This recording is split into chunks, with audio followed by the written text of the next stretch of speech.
feeling knocked down by life's challenges. We all face setbacks, but what if you could not only recover, but actually come back stronger? Welcome back to Dream Big and Believe in You. Stay until the end of the video to see strategies to cultivate unwavering resilience and turn every obstacle into a stepping stone for growth. Have you ever felt it? That gut-wrenching punch from life that you never saw coming. One moment you're steady on your feet, moving forward, and the next, you're on the ground, gasping for air. The world feels blurry. The path you were on has vanished. It could be a job you lost. It could be a relationship that ended. It could be a dream that crumbled into dust. It's a feeling of being utterly knocked down, where the simple act of getting back up feels like climbing Everest in a blizzard. The cold seeps into your bones, and a small voice whispers that it's easier to just stay down. That's the moment of truth. That's where the real battle begins. This feeling is raw. It's real. In the wilderness, a sudden storm, a wrong turn. Let me be clear about something. No one gets a free pass. Not me, not you, not the most successful person you can think of. Every single person on this planet faces setbacks. Life's challenges are the great equalizer. They don't care how strong you are, how smart you are, or how much you have prepared. A sudden squall can hit any ship, no matter how well built.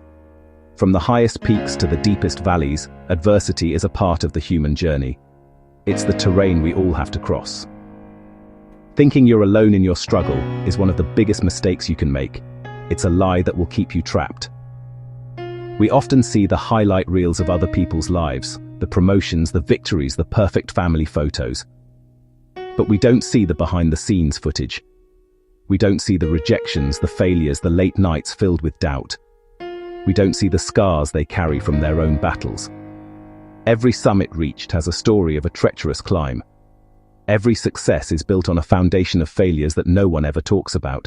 When you're pushed to your limit, there's a force inside you that pushes back.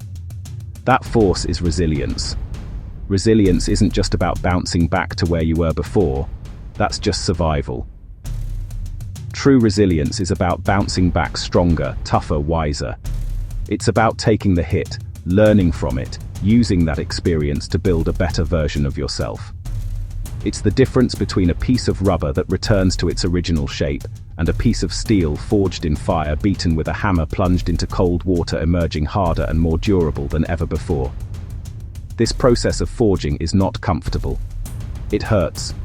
It requires you to face the heat, to endure the pressure. When you're in the middle of a crisis, your first instinct might be to just get through it, to return to normal as quickly as possible. But that's a missed opportunity. The real power lies in embracing the discomfort. It's in that space of struggle that you find the raw materials for growth. Every challenge carves away a piece of your weakness and reveals a layer of strength you never knew you had. History is filled with incredible stories of resilience. These aren't just tales of famous adventurers, they are powerful testaments to the strength of the human spirit.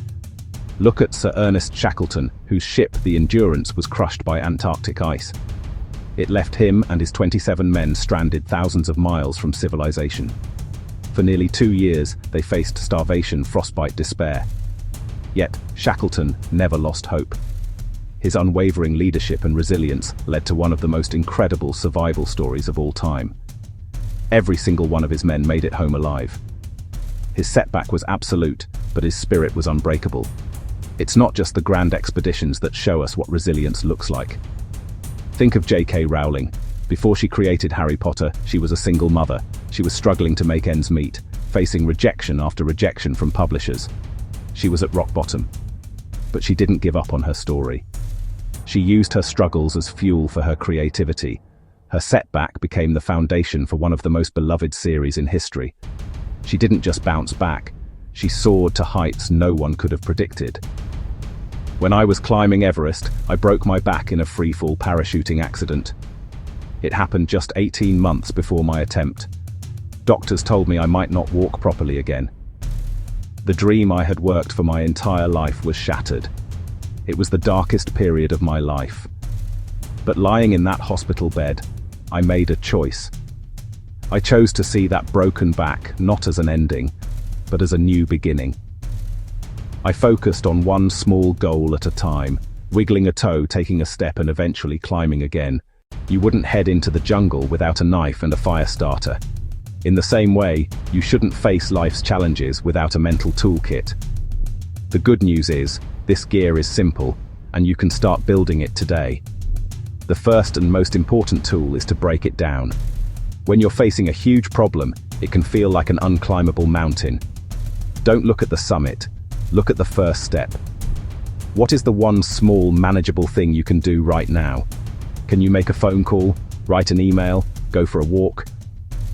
By breaking a massive challenge into tiny pieces, you make it less intimidating and build momentum with each small victory. The second tool in your kit is to control the controllables. In any crisis, there are things you can control and things you can't. You can't control the weather, the economy, or what other people do. Wasting energy worrying about those things will drain you. Focus all your attention on what is within your power.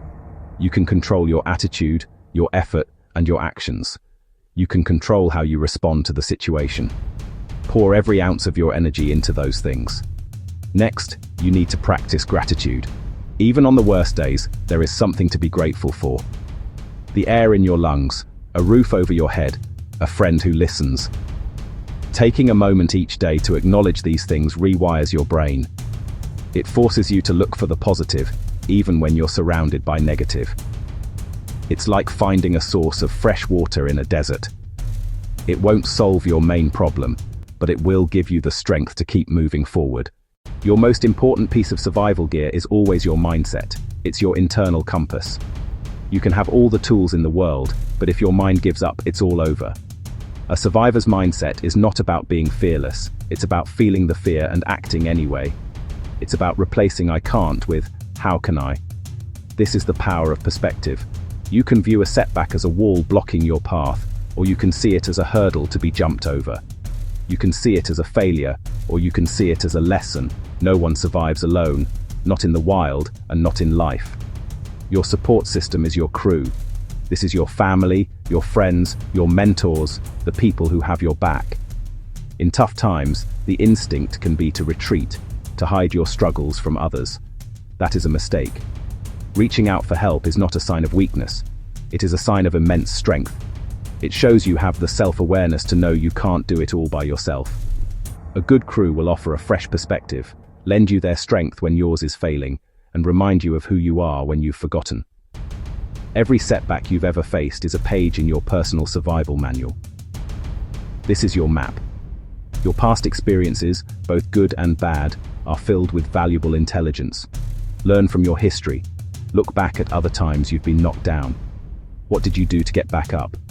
What mistakes did you make? What did you learn about yourself? In the end, every mountain you climb, every river you cross, and every storm you weather. These obstacles are not just things to be endured, they are the very things that shape us.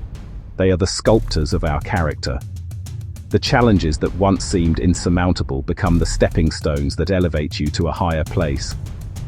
You look back from the summit, not with bitterness, but with gratitude for the strength it gave you. You realize the journey was never about reaching the peak, it was about the person you had to become to get there. So, look at the setback you're facing right now. Look it square in the eyes. Yes, it's hard. Yes, it's painful. But it is not your end. It is your training ground. It is your opportunity to forge your inner steel, to build your resilience, and to discover a power within you you never knew existed. This is not a curse. It's a call to adventure, an invitation to become the hero of your own story. The pain you feel is the feeling of growth. The fear you feel is the sign that you are pushing your boundaries. Don't wish for an easy life. That's a boring life. Wish for the strength to endure a difficult one. The greatest rewards are always found on the other side of the greatest challenges. Your scars will become your medals of honor. Your stories of survival will inspire others who are just starting their own difficult climb. If you want more videos that shift your mindset, don't forget to like, share, and subscribe. Stay happy and cheerful. See you on the next video.